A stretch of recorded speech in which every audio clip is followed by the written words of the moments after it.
আমরা যেমন ফার্স্ট স্ট্যান্ডে কথা শুনেছি, সেরকম একটা বিটার এক্সপেরিয়েন্স ওলা মানুষ আছে, এই মানুষটা কিছু বলুক আমাদের উদ্দেশ্যে, এরপর আমরা আমাদের আবার গানে ফিরে যাব।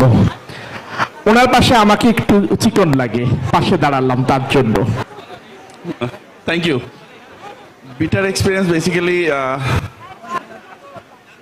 আমি 97-এর, বেসিক্যালি আমার পানিশমেন্ট পোস্টিং ছিল ইস্পানিতে। আমি ক্লাস 9-এ জয়েন করছিলাম, তার আগে ক্যান পাবলিকে ছিলাম, দুষ্টামির কারণে ইস্পানিতে পাঠানো হয়।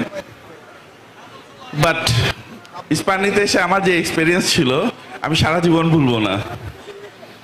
ফার্স্ট টার্ম দিলাম পরীক্ষা ক্লাস 9-এ, খাতা আসলো, মাশাআল্লাহ মোটামুটি টানা 9 সাবজেক্টে ফেল করছে, আমার লাইফের রেকর্ড।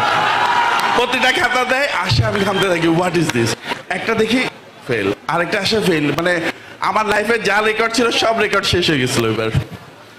বাট আলহামদুলিল্লাহ স্যার ম্যাডাম সবাই কোঅপারেট করছে। ম্যাট্রিকে আমি বলছিলাম আমি হয়তো রেকর্ড ব্রেক করবো, ইস্পানির যে রেকর্ড ছিল কোনো নো ফেল, ওইটা হয়তো আমি চেঞ্জ করে ফেলবো।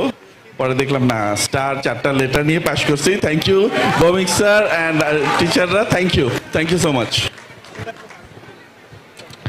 তাহলে ইস্পানি আসলে গাধা পিটাই মানুষ করে ফেলতে পারে, নো অফেন্স। আমার ভাইটা মোটেই গাধা নয়, সে চমৎকার মনের একটা মানুষ।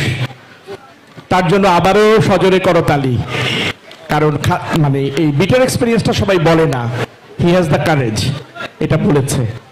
এবার কি গানে ফিরে যাব আপু? আমাদের একটু সময় লাগছে, ওরা জাস্ট সেট আপটা শেষ করছে।